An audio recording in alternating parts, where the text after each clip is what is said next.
Faedah yang pertama, ayat 22, wa amdadnahum bifakihatin wa lahmim mimma yashtahun. Kami tambahi penduduk syurga itu dari semasa ke semasa dengan buah-buahan dan daging dari berbagai jenis yang mereka ingini. Kata di para ulama tadabbur, dia kata apa? Latifatun. Ini satu ayat yang begitu halus seni bicara dia. Wa amdarnahu, mana kami tambah, kami anugerahkan kepada mereka lebih lagi. Itu makna amdad, madad. Kita sekarang ini dengar kalau gaduh menyasyik ya madad, madad. Madad tu mana minta pertolongan, minta bantuan. Jadi Tuhan kata, aku tambahkan kepada kamu. Tambah apa? Nikmat. Sebab apa dia sebut ayat ini? Tengok ayat yang sebelum daripada ayat ini. Kamu tengok, walladzina amanu wattaba'atuhum dzurriyyatuhum biimanin alhaqna bi dzurriyyatihim wa ma alatnahum min amalihim. Bila berkumpul semua ahli-ahli syurga dengan keluarga dia, Tuhan kata wa ma alatna, aku tak kurang hak kamu. Maka Allah Ta'ala dalam surah ayat 21, Allah Ta'ala nafi kekurangan. Bila kita kata bila tak ada kurang, mana sama? Tak juga. Allah bagi tahu pada ayat ini bukan sama, wa amdadnakum, aku tambahkan lagi kamu. Subhanallah. Jadi jangan bimbang lah, jangan kata oh, dia mai rumah kita kat kurang hak kita. Tak, peruntukan ditambah, bajet ditambah. Lagi ramai kamu kumpul, lagi besar dia punya kelebihan. Ini dia panggil bahasa halusnya seni Al-Quran itu sendiri, dari sudut susunan ayat, dari sudut makna ayat itu. Jadi orang syurga kata, ya aku ni kalau mari ramai-ramai kan kurang lah dia punya tempat makan ni apa, kurang lah. La, Tuhan kata tak kurang, lagi ramai kamu dulu. Wa amdadnakum, aku tambah lagi. Allahu Akbar.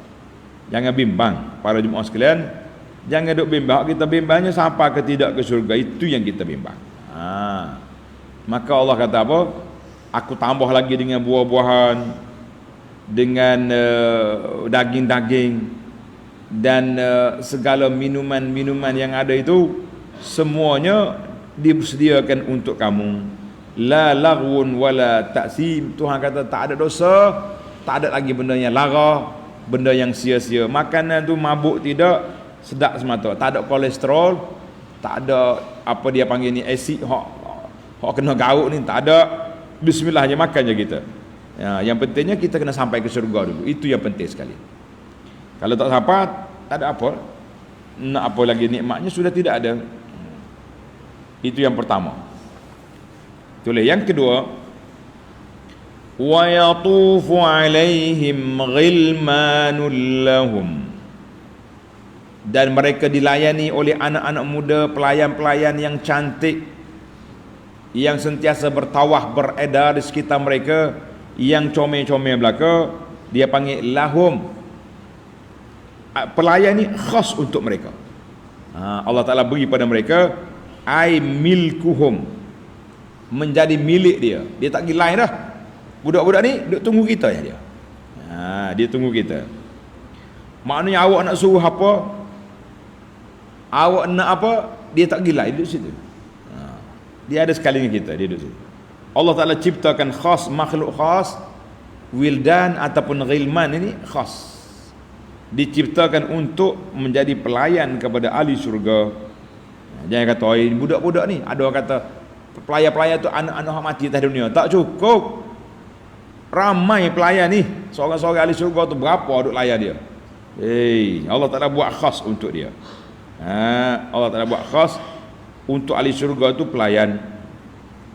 Jadi dia kata ghilmanul lahum. Ghilmanul lahum. Tuhan tak kata ghilmanuhum. Kalau kata ghilmanuhum, anak budak-budak mereka. Tak, ghilmanul lahum.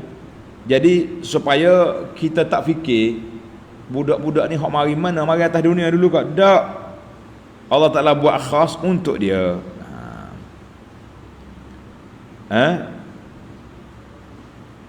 Jadi kalau tidak, pelayan-pelayan kita atas dunia duduk mikir, ya aku dalam surga esok jadi pelayan pula kau tokek aku. Tak dah. Pelayan atas dunia, boy ni, kalau dia beribadat kuat, dia juga jadi bos tak akhirat esok. Boleh jadi dua sekali dengan, insya-Allah kalau semuanya ahli-ahli ibadat, kita duduk sekali dengan toke-toke di dalam syurga nanti. Tak ada bos dah. Semua bos belaka dah. Pelayan tu pula comel, ka'annahum lu'lu'um maknun. Allah kata macam mutiara yang tersimpan. Jadi kata di ahli tadabbur, idza kan hadza halul khadim fama zannuka bil makhdum. Kalaulah khadam pun comel, bagaimana sangkaan kamu dengan orang yang diberi khidmat itu? Toke dia lagi comel. Jangan duk bimbang kita ni. Tak payah pakai botok, tak payah pakai apa, biarlah kita comel dalam syurga. Kalau tak comel dalam dunia ni pun tidak jadi masalah. Comel atas dunia ni pun, kalau matinya makan diulak juga. Kalau tua dia kecut, nak kata apa kita? Dua, kita berpindah kepada faedah yang ketiga. Faedah yang ketiga, tengok ayat. Wa aqbala ba'duhum ala ba'di yatasaalun. Ahli syurga ni bila bercakap, dia tengok mu aku. Ini menarik ni. Kata di ulama tafsir, ulama tadabbur kata apa? Kamalu adabi ahli jannah, sempurnanya ada ahli syurga, annahum indal muhadatsati yuqbilu ba'duhum ala ba'd. Dia beradak muka, sehingga sandar kerusi itu beradak gini, masing-masing tengok mu aku, cakap. Jadi ini di antara adab kita atas dunia ni, kena beradab dengan ahli syurga. Bila bercakap dengan orang, cakap dengan orang kena tengok orang, jangan tengok lain. Ni zaman kita ni bimbang tuan, untuk saya bimbang sungguh. Takut hilang adab kita. Dia mari rumah kita dengan appointment tu, dengan tarikh. Ustaz, bila ada rumah saya nak pergi ziarah? Boleh. Awak mari pada waktu sekian. Mari. Dia masuk rumah kita agak semangat begini. Mula-mula masuk rumah kita, lelah cari. Kata kita apa tu? Ada password tak? Mari minta password. Lepas tu duduk cakap 2 minit, buka telefon duduk cakap dengan orang lain. Kita kata ini ke adab? La khata' hadza. Jangan duduk main dengan orang lain. Ni orang mari ambil tarikh nak jumpa. Bila berjumpa pula kau duduk main cakap dengan telefon dengan orang lain. Ataupun duduk main WhatsApp, tak tengok muka orang. Tidak. Jadi kita ada ahli syurga, bila bercakap kena tengok beradak ke muka, tengok mu aku, baru nampak kemesraan. Kecuali kalau kita bercakap dengan wanita-wanita, tak apa kita tak tengok muka dia, sebab tengok muka ni boleh menimbulkan fitnah. Contohnya wanita duduk depan kita, kita beradak juga muka dengan dia, cuma mata kita tak tengok dia, kita tunduk ya. Itu sepatutnya apa ni Allah Taala sebut dalam Quran, supaya ghuddu min absarihim. Allah Ta'ala perintahkan kepada kita supaya tundukkan pandangan, pejam mata. Bukan pejam gitu, maknanya jangan tengoklah dia, tengok bawah. Tengok benda lain. Kalau dia di sebelah ni ada bunga, bila tengok bunga, tapi muka kita bercakap dengan dia, jangan paling gitu. Itu lah orang mari, paling gini, tak kena. Paling gini juga, cuma mata tu tidak tengok pada orang. Lebih-lebih lagi wanita-wanita hak muda-muda mari mengadap, lain macam pula ni. Ini tak. Itu adab dia. Sebab itulah anak minta maaf banyak-banyaklah. Kalau ada muslimat mari cakap kita tak beradab. Kita tengok dia tapi kita tak pandang dia. Sebab apa? Sebab Allah Taala perintahkan supaya orang laki-laki ni supaya yaghuddu min absarihim, tunduklah pandangan mata kamu itu. Jadi kalau cakap laki-laki kita tengok muka. Tengok muka. Kalau awak rasa puas dah bercakap dengan tuan rumah, nak pergi main telefon, minta izin keluar. Tak apalah, saya balik dulu. Saya nak cakap telefon dah lega. Pergi ya.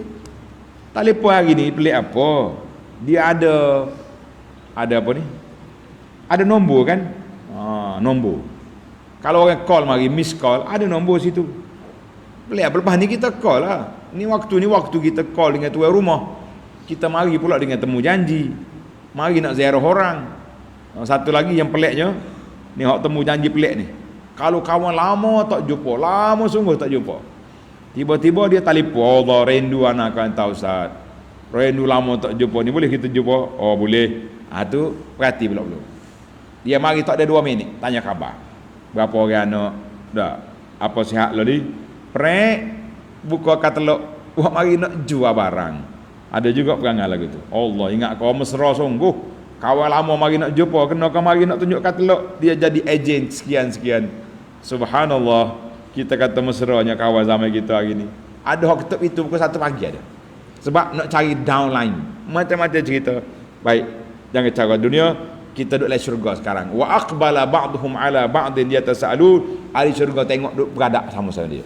Kita pun nak cakap dengan orang beradak muka, jangan duduk main pali koksi. Lah.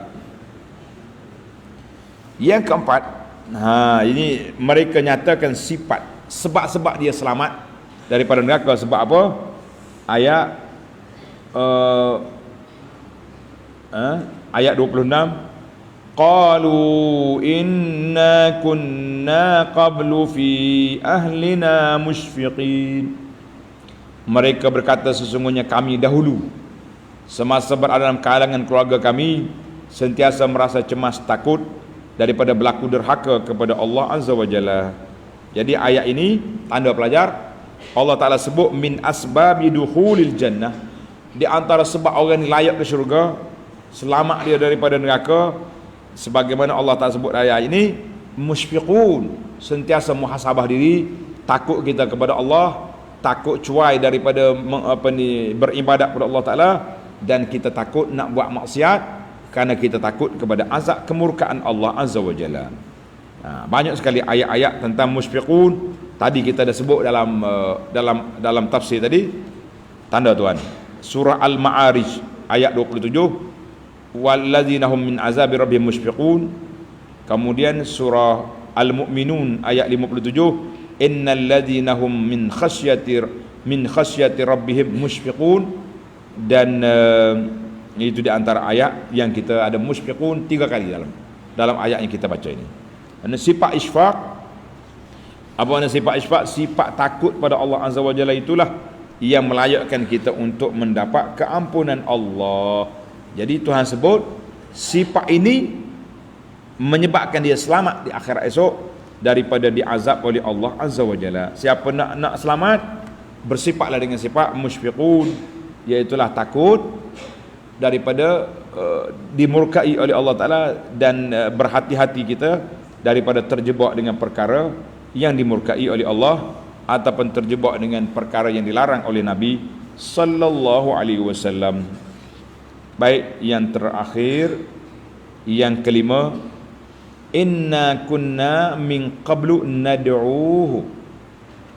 Jadi dia kata kami atas dunia dulu banyak berdoa kepada Allah.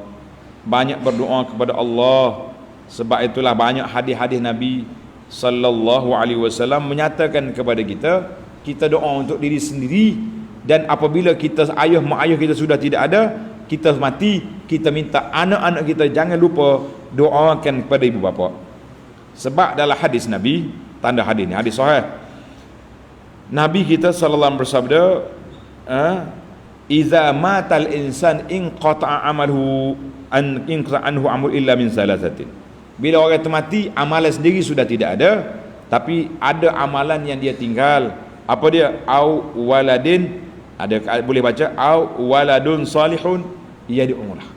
Anak yang soleh yang sentiasa berdoa kepada Allah Azza wa Jalla. Ingat tak dalam ayat yang lepas, ayat lepas kita kata apa para pelajar sekalian? Orang yang ahli syurga, kalau ayah dia baik, anak dia boleh tumpang. Tapi kalau ayah dia kurang baik, beriman, anak dia pula baik, tolong doakan pada ibu bapa, ayah pula boleh tumpang kita punya kesolehan anak-anak. Jadi sekarang ni kita nak dua-dua. Kita ayah ni soleh, biar anak kita juga soleh. Saya ada satu poster kita buat tu, menarik kata-kata. Seorang tuan guru dia tanya seorang budak. Seorang budak ni tanya untuk guru dia, Syekh, tuan guru, adakah saya ni anak yang soleh? Dengar ni pelajar, kita ni anak soleh ke tidak? Tak tahu lagi. Tok guru tanya, sekiranya kamu sentiasa mendoakan ayah kamu, doakan ibu kamu, Allah Ta'ala angkat darjat, Allah Ta'ala ampunkan dosa, Allah Ta'ala maafkan ayah aku, Rabbighfirli wali walidayya, maka kamu anak yang soleh. Sekiranya kamu lupa untuk berbakti kepada ibu bapa, Lebih-lebih lagi setelah dia tidak ada, doa pun tidak, gapo pun tak, kau duk main duk tunggu nak bagi pusaka je, maka itu tanda-tanda anak yang tidak soleh. Na'udzubillahi minal khuzlan. Kita minta perlindungan Allah Ta'ala daripada ditinggalkan oleh Allah, daripada menjadi anak yang soleh, dan kita juga menjadi orang yang soleh. Jadi kita nak, maknanya kita nak ayat ini atas dunia dulu banyak berdoa kepada Allah Ta'ala. Sifat-sifat doa telah kita baca tadi, iaitulah yad'una rabbahum khaufan wa tama'an. Kita berdoa dalam keadaan kita takut dan kita mengharap rahmat Allah Ta'ala. Dalam ayat lain Tuhan kata yad'una dalam dengan suara yang perlahan, bukannya bertempik, bukan melau, bukan dengan suara yang kuat, cukup. Jadi itu antara sifat-sifat doa yang perlu kita kena ada. Sifat doanya khaufan wa tama'an. Sifat doa juga dia kata yad'unana raghaban wa rahaban, takut, mengharap. Dan sifat doa juga kita berdoa dengan cara yang perlahan, kita bermunajat kepada Allah Azza wa Jalla. Itulah dia panggil sifat-sifat doa yang perlu kita ada. Jadi kita jangan bimbang. Di akhir ayat Tuhan kata apa? Innahu huwal barrur rahim. Allah Ta'ala itu sangat luas limpah kurnianya. InsyaAllah rahmat Allah Ta'ala sangat luas. Kita ni hamba Allah Ta'ala yang sangat mengharapkan rahmat Allah. Semoga kita berdoa, semoga rahmat Allah Ta'ala itu sampai kepada kita di dunia dan juga sampai ke akhirat nanti. Amin ya rabbal alamin. Tamatlah kita. Wa sallallahu ala nabiyyina Muhammadin wa ala alihi wa sahbihi ajma'in walhamdulillahi rabbil alamin.